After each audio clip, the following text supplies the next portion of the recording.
салом тамошобинони гиромӣ.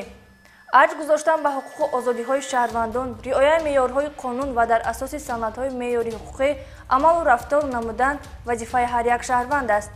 акси он ки боиси зарар расонидан ба ҷамъият ва шахсони алоҳида мегардад, метавонад ба ҳаёту зиндагии инсонҳо доғ оварад.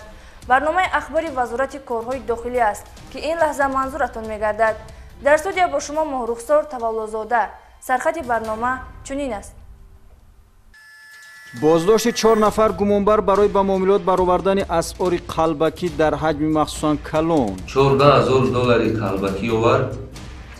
як бародар ба ман гуфт ки ҳамёра ба заронанд. $4,000 $50 буд, $5,000 $100 нав буд, $5,000 $100 куна.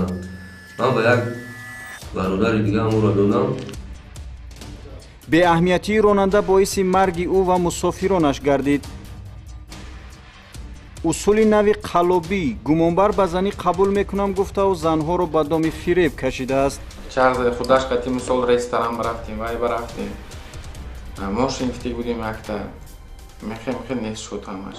гуфтам метавонад ки бо ҳамин тарзу усул бо чанд нафари дигар фиреб додед? 3 нафар бо. шарҳин ва дигар хабару гузоришот дар нашри навбатии барномаи ахбори вазорати корҳои дохилӣ.